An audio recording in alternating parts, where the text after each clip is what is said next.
Donc voilà, Lisa va nous partager la parole, ce que le Seigneur lui a mis sur son cœur. Amen. Et quand tu recevras quelque chose, tu partageras aussi. Mais j'ai vu que tu étais doué pour ça aussi. C'est un don que le Seigneur nous met. Hein, il nous donne ce don de partager la parole. Alléluia. Laissons Lisa.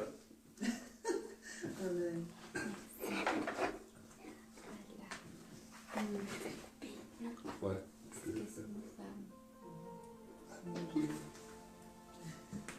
Vous savez, les enfants, Pierre et nous autres, on prie pour vous. Mais vous savez que vos parents sont fiers de vous, nous on est fiers de vous et Jésus il est fier de vous. Surtout. Il est très fier de vous, il vous aime beaucoup. Vous aime beaucoup. Vendredi, Seigneur, il t'a aidé pour ton brevet. Vous savez? Il a eu le brevet en or. Amen. Alors qu'il doutait. Ah, tu Et vois, je lui ai dit, ne doute pas, le Seigneur, il va t'aider même dans le sport. le Seigneur, il est toujours à tes côtés, Pierre. C'est vrai, Lisa, je te l'ai montré. Il est toujours à tes côtés. Il ne vous laisse jamais, même à l'école. Ah, Il ne faut pas avoir peur, jamais. Il ne faut jamais douter. Parce que maintenant, je vois que le Seigneur est à vos côtés. Je sais, il vous aime beaucoup. Il est fier de vous, le Seigneur. Parce que vous êtes des bons garçons. Amen. Et vous êtes sages. Gloire à Dieu. Merci, Seigneur. Tu tiens tous nos enfants, Seigneur. Une bonne éducation aussi, Seigneur. C'est magnifique, Seigneur. Merci, Seigneur. Oh là là. Prends soin de nos familles, Seigneur. Merci, merci, merci. Oui, Seigneur. Ah, moi, je sens l'amour de Dieu. Et nous, on l'aime de tout notre cœur aussi. Jésus le sait. Oh là là, Seigneur Jésus. Ah, Lisa va partager la parole de Dieu. On est tout feu, tout Il y a flamme. un feu là. On est tout feu, tout flamme. alors voilà. Un peu d'ordre. Oui. Alors voilà, aujourd'hui j'aimerais parler d'un sujet qui me tient beaucoup à cœur parce que c'est une image qui peut paraître négative aux yeux des païens. Je trouve que c'est une problématique assez importante et je voulais partager un message en rapport à ce souci afin que nous nous mettions dans la sagesse de Dieu pour pouvoir remédier à ce problème qui pourrait repousser malheureusement plus d'un non-chrétien. Et donc cette problématique, c'est l'unité dans les églises. Amen. Voilà. Donc nous vivons dans un monde d'individualisme et d'égoïsme, de solitude. Peu importe que quelqu'un souffre, donc on peut voir par exemple quelqu'un dans la rue. Moi ça me fait penser à une histoire qu'une de mes professeurs nous avait racontée en classe. C'était un homme qui était en train de souffrir dans la rue. Et bon, il y avait des passants parce que c'était dans la rue, c'était en pleine ville. Et les gens voyaient cet homme souffrir, il était vraiment en train d'agoniser, il était en train de mourir, il faisait une crise cardiaque. Et les gens, ils passaient, ils continuaient de marcher, ils s'en fichaient complètement. Et malheureusement, cet homme-là n'a pas connu une belle fin puisqu'il est mort. Et donc, ce qu'avaient fait les services de police, mais bon, dans les villes, il y a des caméras installées. Et bon, les policiers ont interpellé les personnes qu'ils ont pu identifier pour non-assistance à personne en danger. Voilà, on vit vraiment dans une société où on vit vraiment pour soi. Tant qu'on obtient notre bien-être personnel, on est plutôt à n'en avoir rien à faire du voisin, de la personne qui est dans la rue, voilà, que nous croisons, voilà, exactement. Par exemple, on peut voir par exemple les politiciens qui ne s'intéressent pas du tout à ce qui arrive aux gens, tant qu'ils roulent dans leur voiture de luxe, dans leur grand manoir, dans leur grand château. Et ce n'est qu'un exemple parmi tout ce qu'on peut voir dans le monde.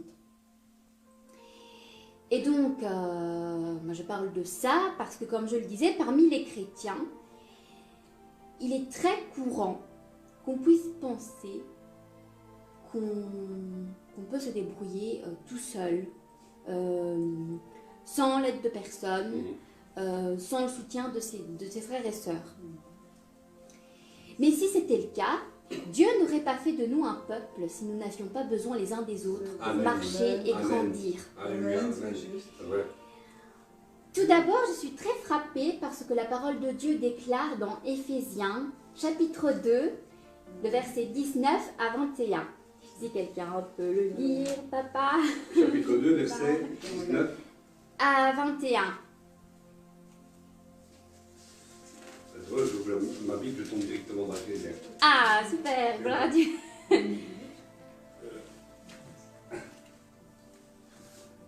Ainsi donc, vous n'êtes plus des étrangers, ni des résidents temporaires. Vous êtes au contraire concitoyens, des saints, membres de la famille de Dieu. Vous avez été édifiés sur le fondement des apôtres et prophètes, Jésus-Christ, lui-même étant la pierre angulaire. C'est en lui que tout l'édifice, bien coordonné, s'élève pour être un temple saint dans le Seigneur. Voilà, Amen. merci beaucoup. Donc, ce passage me fait comprendre qu'une fois dans le Christ, l'homme fait partie de la grande famille de Dieu et donc il n'est plus seul. Je peux aussi comprendre que la base de cette union est la croix du Christ et que lui-même, donc Christ lui-même, est la pierre angulaire sur laquelle tout grandit dans une bonne coordination. Donc, quand je regarde autour de moi et que je trouve dans l'Église qu'il y a des divisions, ben, il y a clairement un problème. Ça veut dire qu'il y a quelque chose dans la parole de Dieu qui n'a pas été respecté. Un autre trésor biblique qui parle clairement de l'unité parmi les frères est dans le psaume 133, chapitre 1. Qui nous dit, Carmela va le lire, Vous faites travailler. Psaume combien tu m'as dit? 133, chapitre verset 1. Chapitre 133, verset 1. L'amour fraternel. Oh, qu'il est agréable, qu'il est doux pour des frères de demeurer ensemble. Merci. Amen. Donc dans ce verset, nous sommes appelés à réaliser combien la communion entre frères est bonne. Amen. Le mot agréable vient de l'hébreu tob, parce que moi j'aime bien chercher un petit peu à la racine des mots, parce qu'on comprend vraiment la signification même du mot, très profonde, et ça nous amène à voir, à comprendre les versets sous un œil nouveau en fait. C'est très enrichissant comme ça. Et donc ça vient de l'hébreu top, qui peut être traduit par favorable, charmant, bon. Donc, en lisant ce verset, on peut dire que la communion est vitale, car elle est favorable à notre vie spirituelle et elle est aussi délicieuse. Elle est plaisante. Amen. Dans le psaume 133, 133 verset 3, cette fois-ci, tu peux lire celui-là. Comme tu es sur la page. Voilà, donc. C'est comme la rosée de l'Hermon qui descend sur les hauteurs de Sion. En effet, c'est là que l'Éternel envoie la bénédiction, la vie pour l'éternité. Voilà. Amen. Et donc dans ce verset, il est fait mention de la bénédiction que le Seigneur envoie entre frères et sœurs lorsqu'ils sont en communion. Amen. Nous allons maintenant nous diriger dans les Actes, chapitre 2, verset 1. Donc voilà, en fait, il faut que quelqu'un prenne le verset chapitre 2, verset 1 et aussi le chapitre 4, verset 32. Donc, Je viens lire le Acte, donc chapitre 2, verset 1. ok, voilà, tu peux le lire. Quand le jour de la Pentecôte arriva, ils étaient tous ensemble au même endroit. Voilà. Et papa, chapitre 4, verset 32, toujours dans Actes. Ouais, amen. C'est mon verset fétiche. La foule de ceux qui avaient cru n'était qu'un cœur et qu'une âme. Personne ne disait que ses biens lui appartenaient en propre, mais ils mettaient tout en commun. Voilà. Amen.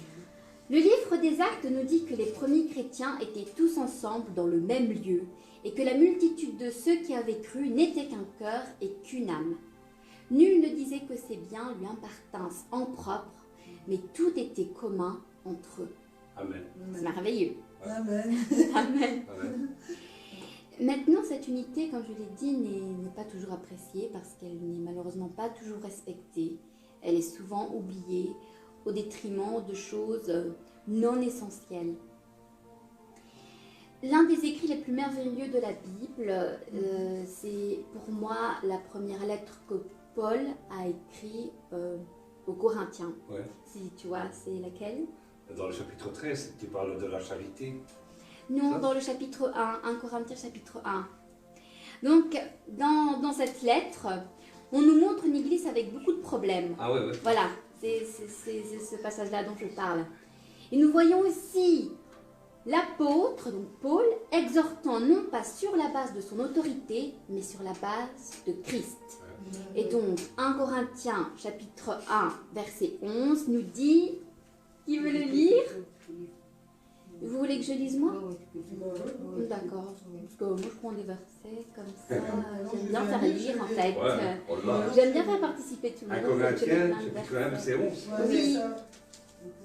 J'aime bien faire participer tout En le monde. effet, mes frères et sœurs, j'ai appris à votre sujet, par l'entourage de Chloé, il y a des rivalités entre vous. Voilà. C'est ce qu'on voit. Voilà, exactement. Et donc apparemment, les Corinthiens éprouvaient des divisions. C'est du moins ce qu'on avait dit à Paul. Et donc, toujours dans 1 Corinthiens chapitre 1, et là cette fois-ci on peut lire le verset 12 à 13. Je veux dire par là que chacun de vous affirme, moi, je me rattache à Paul, donc je suis de Paul, et moi à Apollos, et moi à Céphas Pierre, et moi à Christ. Christ est-il divisé? Paul a-t-il été crucifié pour vous? Ou est-ce au nom de Paul que vous avez été baptisés? Voilà. Et donc on voit ici que les Corinthiens couraient tous après leurs enseignants et ont oublié que Christ est celui qui permet aux croyants d'avoir une communion. Amen. Et quelle est l'exhortation de Paul dans cette situation? Eh bien ça, on peut le voir dans 1 Corinthiens, toujours dans le chapitre 1, verset 10. Qu'est-ce que nous dit Paul, Carmela, dans le verset 10? Oui. Attends, je trouve avec mes lunettes, c'est pas évident. Voilà, ça y est, je lis. Je vous supplie, frères et sœurs, par le nom de notre Seigneur Jésus-Christ, de revenir tous au tenir tous le même langage. Amen. Voilà, donc il nous dit ceci. Je vous exhorte, frères, par le nom de notre Seigneur Jésus-Christ, à tenir tous un même langage et à ne point avoir de division parmi vous, mais à être parfaitement unis dans un même esprit et dans un même sentiment. Il est admirable que Paul ne réagisse pas de manière irritable et ne dise pas des choses basées sur son autorité en tant qu'apôtre de Dieu. Au contraire, il demande à l'Église, au nom du Christ, de maintenir l'unité. Cette exhortation, comme l'exhortation de Paul, devrait aussi réveiller l'Église de notre époque. Dans de nombreux cas, nous sommes tellement divisés et nous devrions nous poser cette question qui a une réponse évidente. Le Christ est-il divisé? Non. Voilà. Non, du tout. Dans Éphésiens chapitre 4, le verset 1 à 6,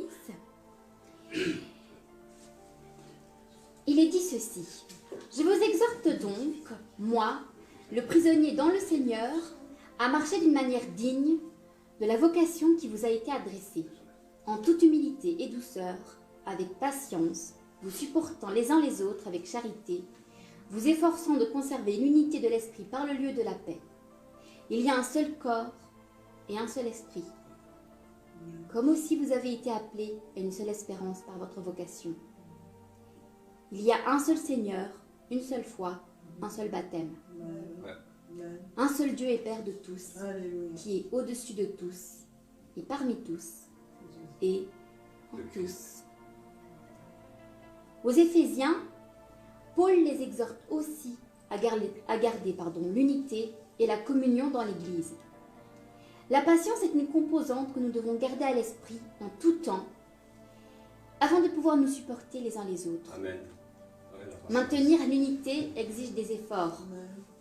Le mot attention en témoigne. Nous devons nous efforcer de maintenir l'unité dans l'Église, car nous n'avons pas été appelés à l'individualisme, mais à l'unité. Amen. Rappelons-nous que nous sommes tous la seigneurie d'un seul Dieu et Père de tous, qui est au-dessus de tous, et à travers tous, et en tous. Amen. Donc, en conclusion, que les dénominations se séparent les unes des autres à la poursuite de choses qui ne sont pas essentielles à la foi, ou que dans l'Église, les frères ne puissent pas vivre ensemble pour différentes raisons. La parole de Dieu nous exhorte à nous efforcer de maintenir la communion et l'unité les uns avec les autres. Que Dieu nous permette de fonder chaque aspect de notre vie sur le Christ et que le Saint-Esprit nous conduise par la parole à comprendre que l'individualisme ne va pas avec le peuple de Dieu. Tout à fait. Amen. Voilà. Tout à fait. Amen. Amen. C'est bien. Ah, bravo. Vive le Seigneur Jésus qui l'a instruit par le Saint-Esprit.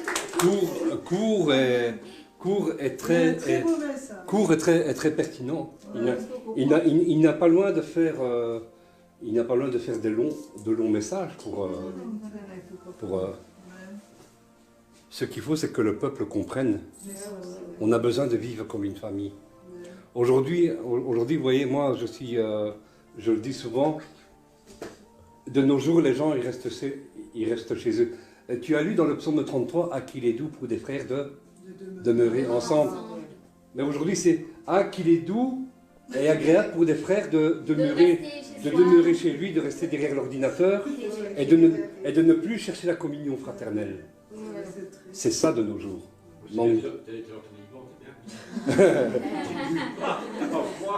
Manque d'unité. Manque d'unité. Manque d'unité. On est comme une famille, on doit se souder les uns les autres. Hein? On est comme une famille. On doit, si tu traverses des épreuves, moi, en fait, je ne pourrais pas le voir si tu te trouves derrière l'écran de ton ordinateur. Je veux te voir, je veux te serrer dans mes bras et t'encourager, te réconforter. On doit se retrouver. Non, mais aujourd'hui, chacun veut faire sa petite... hein, on va chercher les paroles un peu douces et mielleuses, mais on ne va plus chercher la parole de Dieu. On ne va plus chercher la vraie doctrine, la vraie parole de Dieu. Aujourd'hui, on court après ce qui frappe l'œil. On court après ce qui séduit. Si quelqu'un vous dit, mon frère, ma soeur, Dieu me montre que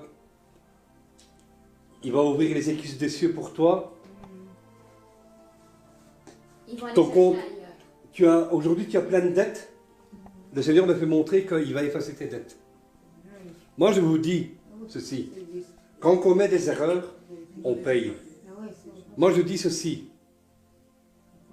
nous, oui, il y a plein de prophètes qui nous ont dit le Seigneur va effacer tes dettes. Ça s'est passé. Ça s'est passé, gloire à Dieu. Mais le Seigneur nous a appris ceci. Tu vas payer tout jusqu'au dernier centime.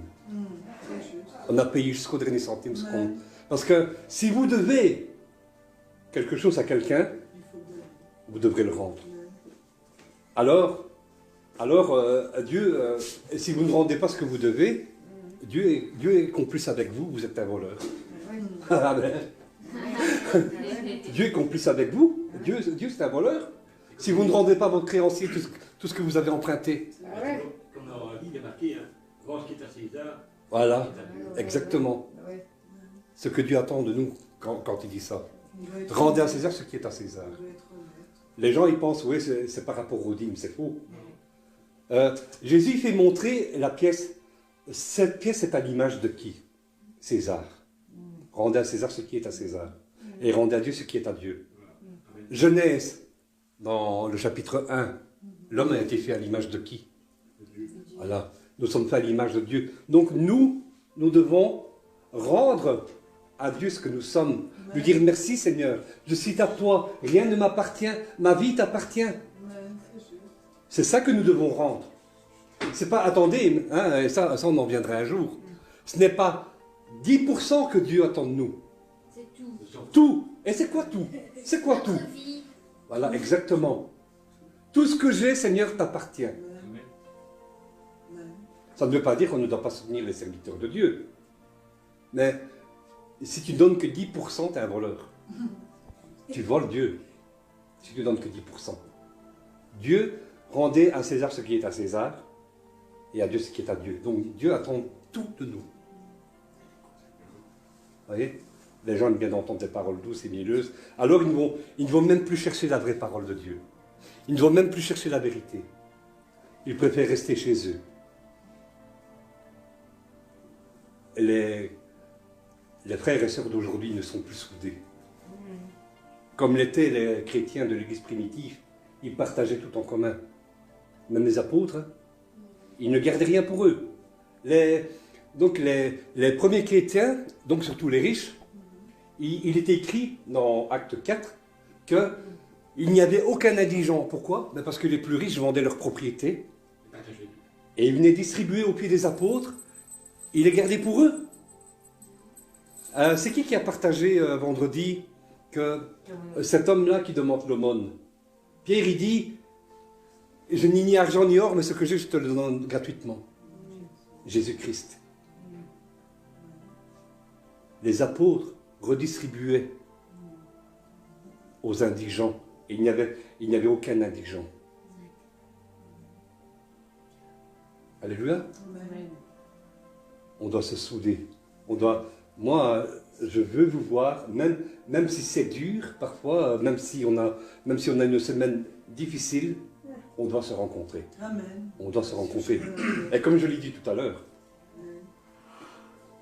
mon frère, ma soeur, mon frère, pasteur, j'ai un peu de difficulté à venir. Aujourd'hui, je marche avec des béquilles, ou je suis en chaise roulante. Aujourd'hui, je me suis cassé la jambe. Ah ben, je viendrai faire le culte chez toi. Alléluia. Amen. Paul, Pierre, se rendaient chez Rebecca, chez... C'est vrai que c'est comme ça. Ils se rendaient, et ils faisaient même des cultes là où il n'y avait que 2 ou 3 personnes. Hein. Bien sûr, amen. Ils se rendaient dans les maisons. Alors, si tu as des difficultés à marcher, je viendrai chez toi. Bien sûr. Amen. On viendra adorer le Seigneur, on viendra partager la parole du Seigneur ensemble. Je viendrai chez toi. Alléluia. C'est ce que nous devons faire. C'est ce que l'Église doit faire. Alléluia. Je suis en train de prêcher. Là. Amen. Non mais merci. On veut voir ça. On veut voir les frères et sœurs qui se soudent, qui se tiennent, Ce courage. qu'on soit une famille, Amen. qu'on ne reste pas derrière nos écrans. Amen. Qu'on ne reste pas derrière nos écrans. Amen. Amen. Merci Lisa. Voilà. Donc là ici je coupe hein, et je vous dis, si vous avez à cœur, hein, pour ceux qui suivront la vidéo là après plus tard, donc cet audio, si vous êtes sans église, recherchez une église, pas la mienne spécialement, mais recherchez une église, recherchez la communion fraternelle. Amen. Recherchons la communion fraternelle. On a besoin qu'on nous serre dans les bras, qu'on nous dise je t'aime. Bien que Dieu te le dise, mais on a besoin d'entendre ça aussi de la part des humains. C'est pas ton ordinateur qui va te dire je t'aime, lui n'est qu'une intelligence. Ton ordinateur n'est qu'une intelligence artificielle.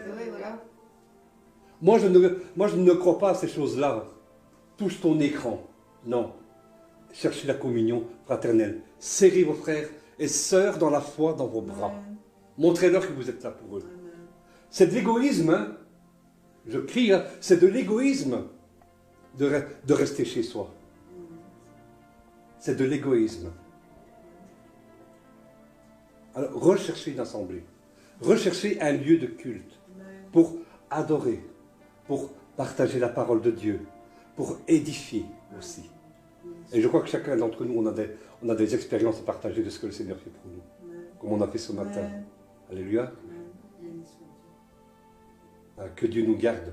Amen. Merci Seigneur Jésus. Que Dieu nous garde. Amen.